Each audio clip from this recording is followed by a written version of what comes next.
Bien, merci beaucoup, Angèle. Et j'inviterai, pendant que je les présente, nos quatre invités à prendre place en avant. Tout d'abord, Richard Massé, ils vont parler dans l'ordre suivant. Richard Massé, directeur de santé publique pour la région de Montréal. Ensuite, M. Mario Régis, vice-président au développement social de Centraide du Grand Montréal. Ensuite, M. Patrice Allard, chef de division de la division du développement social à la Ville de Montréal. Et Nathalie Fortin, qui est présidente du conseil d'administration à la Coalition montréalaise des tables de quartier.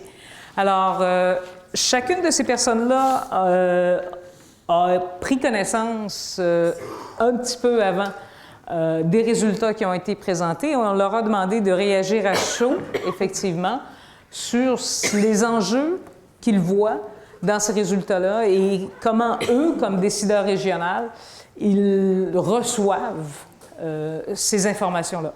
Alors, Richard? Merci. D'abord, je dois saluer le travail qui a été fait par l'équipe. Le fait d'avoir des données, je vais y revenir dans ma conclusion, c'est extrêmement important, aidant si on veut être capable de s'améliorer, rétroagir, répondre aux vrais besoins. Donc, je vais revenir tantôt là-dessus, mais alors je veux saluer d'emblée l'information, c'est fort intéressant. Je ne vais pas répondre à toutes les questions parce que j'ai passé mon temps passablement, mais je vais me concentrer sur 4 messages. Le premier, ça porte sur les acétates 14-15, où est-ce que dans l'acétate 14, on voyait une diminution du nombre d'actions sur les politiques publiques.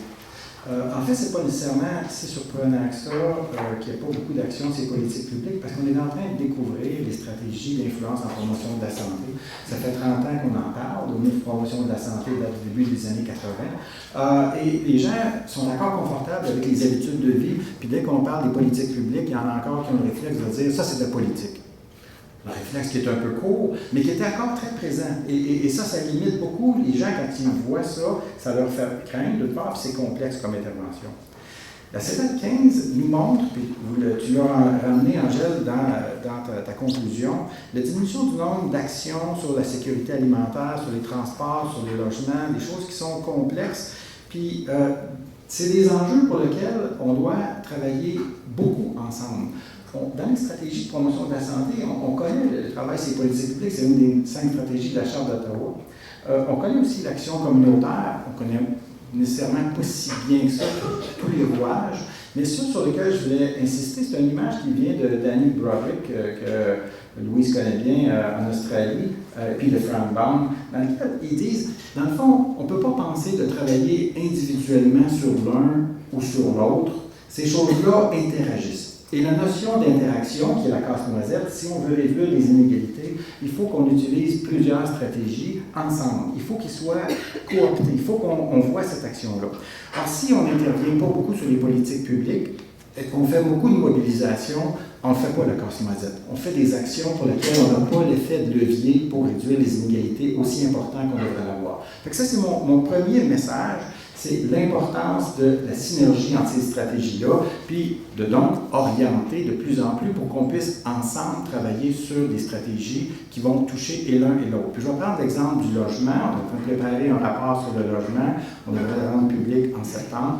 On connaît bien les notions d'hygiène puis de salubrité, les notions d'abordabilité pour les logements avec leur impact direct sur les coûts et donc sur la capacité des gens de se nourrir, de se transporter, de donner une qualité de vie à leurs enfants, à leur famille, et c'est très, très direct comme impact sur la pauvreté. Donc, ça, il y a des stratégies de politique publique, et à ça, il doit y avoir des stratégies locales, parce que les enjeux de logement, c'est pas juste un enjeu général, c'est des enjeux locaux aussi. Puis on a vu hier, dans la présentation du cadre de référence, qu'il y a des interventions au niveau du logement. Premier message. Deuxième message, ça va être plus vite pour les autres. On voit qu'on a la fin d'un cycle actuellement. Puis, la fin du cycle, c'est on a passé des CLSC au C3S, au CIUS, des entités qui sont de plus en plus grosses, de plus en plus larges, qui sont supra-locales. Et là, ça pose vraiment un défi d'être capable de continuer de travailler à un niveau local avec des entités du réseau de santé qui sont vraiment supra-locales. Donc, il va falloir changer notre façon de faire. dans ce fin de cycle-là, aussi, on a, depuis 10 ans, une alliance qui a été très puissante et très originale au Québec entre le secteur philanthropique, notamment la Fondation Chagnon, le gouvernement du Québec et les organismes du milieu qui ont été très, très présents. Et là, on voit une fin où est-ce que le gouvernement du Québec veut réorienter son financement, retirer son financement, puis on voit, par exemple, Québec en forme qui devrait cesser d'ici 2 ans. Impact important. Fait que ça, c'est des côtés auxquels il faut tenir compte dans le contexte. Par contre, on voit, puis on l'a vu hier dans le lancement du cadre de référence, un engagement, j'ai souligné cette chose-là hier avec les collègues, que les différentes parties, et là, c'est la Ville qui s'entraide, la CMTQ, la Direction de santé publique, et j'ose croire aussi les organismes philanthropiques. Parce qu'on a besoin que les organismes philanthropiques continuent d'apporter leur contribution pour qu'on soit capable de mettre en œuvre ce cadre de référence-là.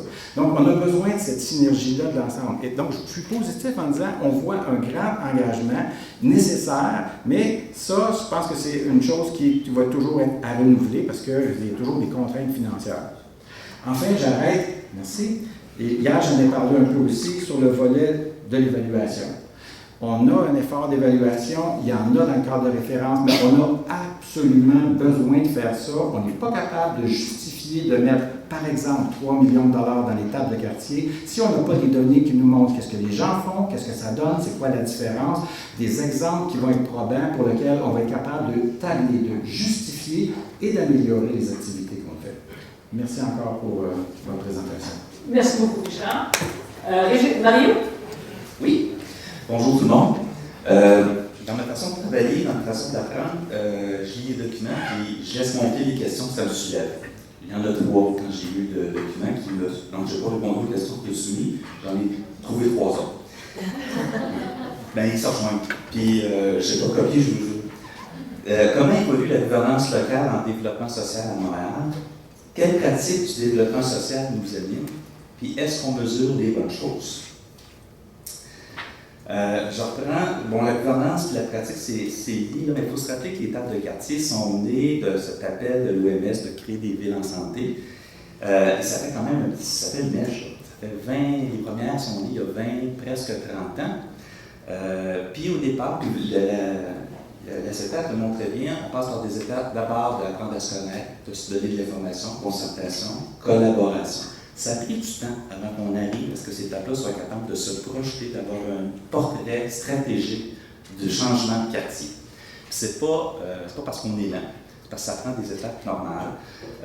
Ça prend du leadership partagé, ça prend que les partenaires qui comprennent bien ce qu'on veut faire, aller plus loin que ce qu'on fait chacun chez soi. Et ça prend des leaderships rassembleurs exercés par des personnes clés autour de ces tables-là. Et je pense que l'évaluation qui a été faite, entre autres, du programme Leadership par rassembleur a bien démontré la valeur ajoutée quand on a une masse critique de gens qui exercent bien cette fonction-là. On peut aller plus loin, puis de façon plus évidente.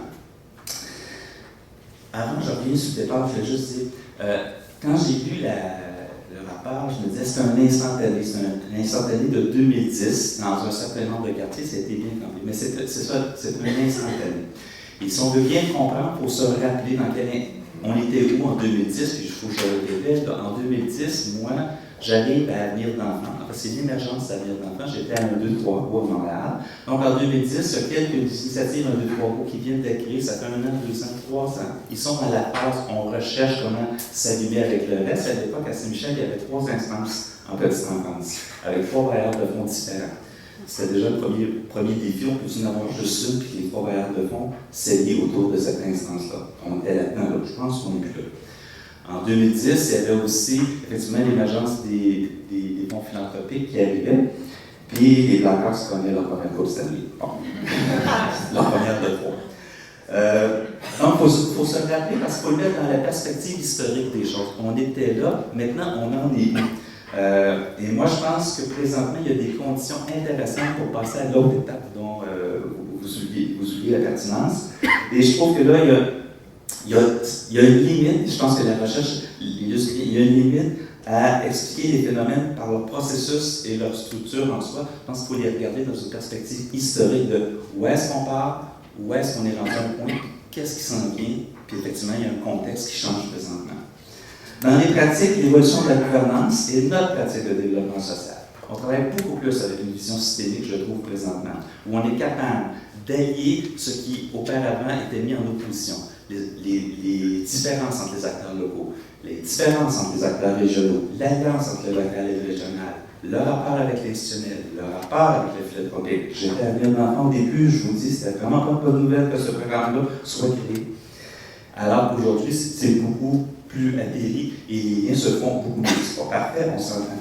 La capacité de créer, de co-créer du sens au-delà de chacun des programmes, au-delà de chacun des fonds disponibles, de faire converger les opportunités que nous amènent des programmes qui sont, oui, en silo, mais quand on dépasse la norme du programme, on est capable de dire, on est capable de faire du sens à travers ces programmes-là. Ça, c'est plus là la capacité, finalement, que les milieux ont de challenger la logique des programmes au profit du sens commun qu'on poursuit dans chacun des quartiers.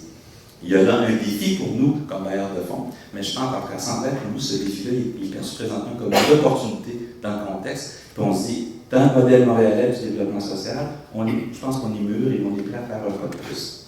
Dernière chose, je vois le petit message passer, mesure-t-on les bonnes choses? Qu'est-ce que ça nous instruit de mesurer le nombre d'actions? Parce que, à proprement parler, ça veut pas dire grand-chose. Pardonnez-moi, mais... D'accord. 1, 2, 3 mots, là, la littérature va dire que ça n'avait pas eu les effets escomptés parce que le modèle logique voulait que ça ait un impact significatif sur le développement cognitif des enfants. Donc, ça n'a pas donné grand-chose. Pourtant, les parents qui travaillaient 1, 2, 3 mots sur la lecture ont réussi à faire en sorte que dorénavant, il est possible de rentrer avec une poussette ouverte dans les autobus. C'était pas possible il y a 10 ans. Et eux ont travaillé avec le réseau de transport de Longueuil, ils ont fait des démarches, je me souviens d'avoir accompagné le maire à l'Association des transporteurs urbains du Québec, pour qu'elle fasse la démonstration de la chose. Et maintenant, que ce soit à Longueuil, à Laval ou à Montréal, on peut entrer dans un autobus la poussette ouverte. Et ce n'est pas la bonne volonté des transporteurs qui ont fait ça. C'est d'abord la démonstration puis l'action concertée au niveau local.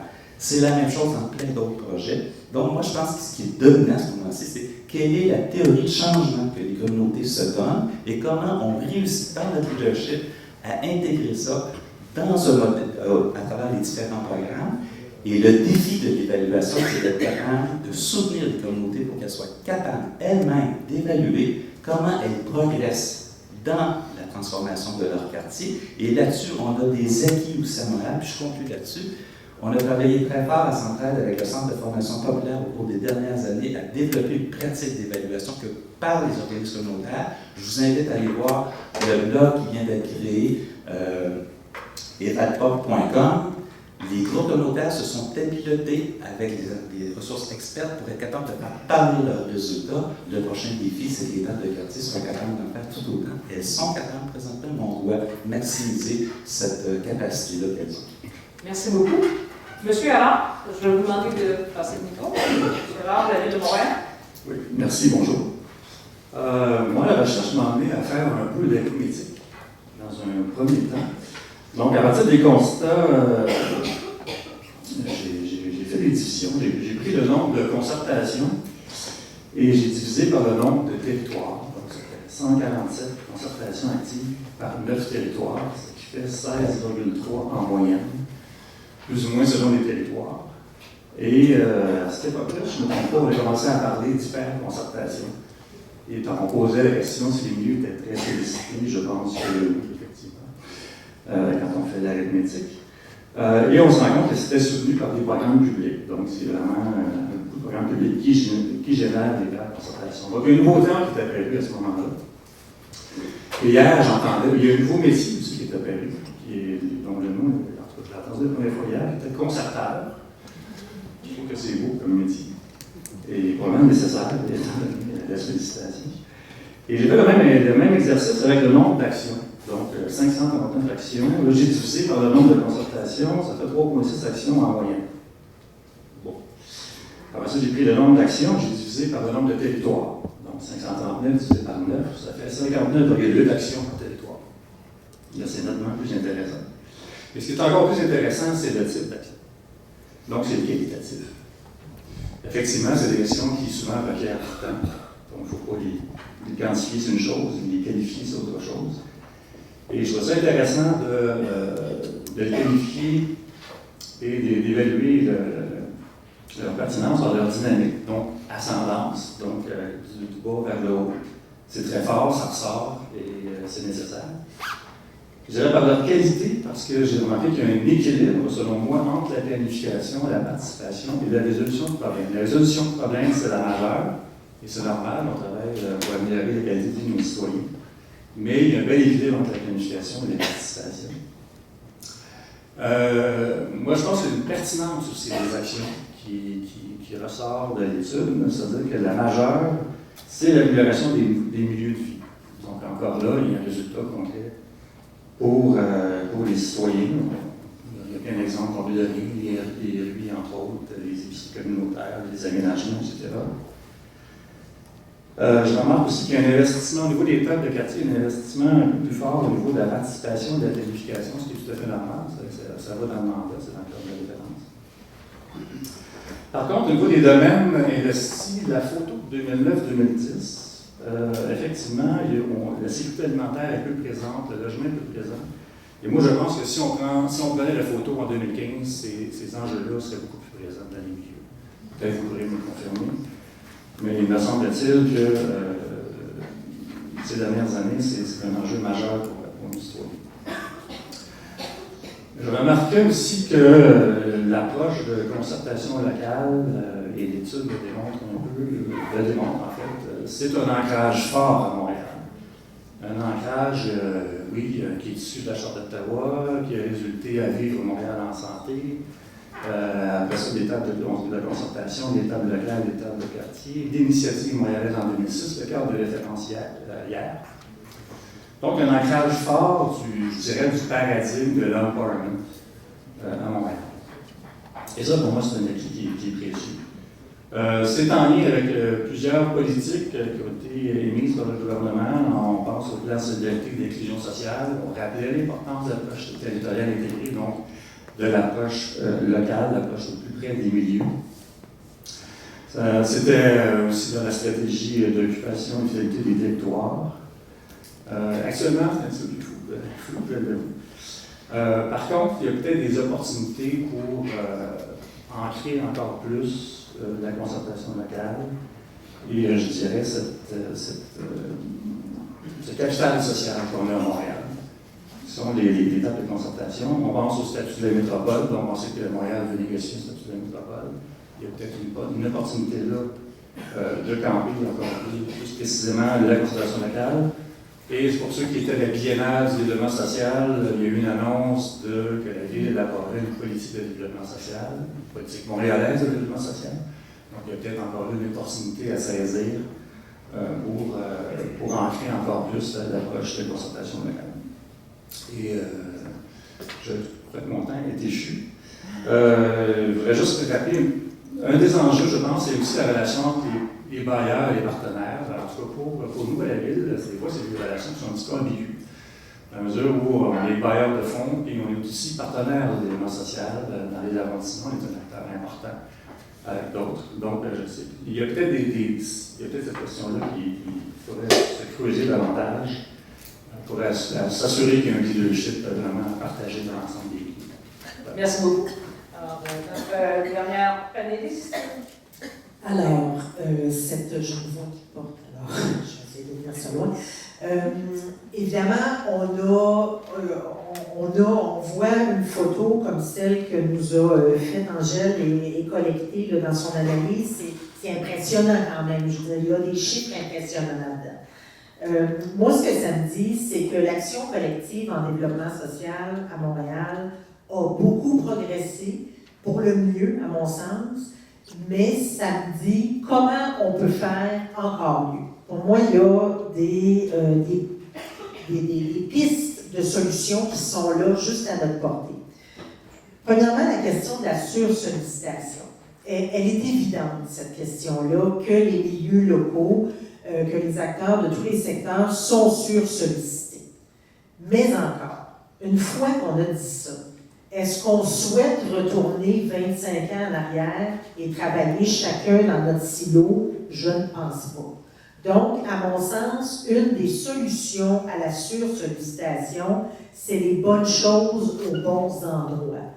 Et localement, il m'apparaît en tout cas extrêmement risqué de faire de la planification, du diagnostic ou de faire des processus décisionnels dans 50 endroits en même temps. On risque fort de se perdre, de se court-circuiter, de dédoubler nos énergies. Donc, en termes de concertation locale, je pense que les questions de planification, de décision, de diagnostic, il faut que ce soit quelque chose qui se retrouve dans un ou deux endroits clés. Maintenant, est-ce qu'après, c'est normal qu'on ait plusieurs instances qui font de l'action? C'est non seulement normal, mais c'est inévitable. On ne peut pas, sur un territoire, faire de l'action collective si on n'a pas, à un moment donné, plusieurs petits comités qui mettent en œuvre les actions qui découlent des décisions qu'on a prises collectivement. Et là où j'arrive sur mon autre point que j'appelle la maturité collective, c'est qu'autant au niveau local qu'au niveau régional, il faut accepter de partager le leadership. Et il faut accepter qu'on n'aura pas la mainmise sur l'ensemble des actions et qu'on va peut-être s'impliquer dans un ou deux endroits et qu'il y a d'autres choses qui vont progresser sans nous. Donc, la sursollicitation, c'est pas seulement celle qu'on nous fait, mais c'est celle que nous-mêmes, sur le terrain, on se crée en ne disant pas non à certaines choses, en n'acceptant pas de laisser l'autre travailler un peu à notre place. Donc, je pense que collectivement, il faut être capable d'acquérir cette maturité-là pour se dire les bonnes choses aux bons endroits. Et c'est la même chose au niveau régional. Je dirais, et là je glisse sur la question des choses qui percolent du niveau régional au niveau local, dans les grandes institutions, que ce soit le réseau de la santé ou au niveau de la Ville de Montréal, on a souvent une dichotomie entre ce qu'on va vivre au niveau régional et ce qu'on va vivre dans chacun des quartiers, dans chacun des arrondissements de Montréal. Donc, il y a une espèce, moi aussi, de maturité collective à ce niveau-là à acquérir, d'après moi, pour qu'on accepte, par exemple, dans un arrondissement ou dans un C3S ou un CIUS maintenant, qu'on ait une maturité qui nous dise, ben, on respecte l'approche locale et on ne prend pas tout le leadership à notre crédit.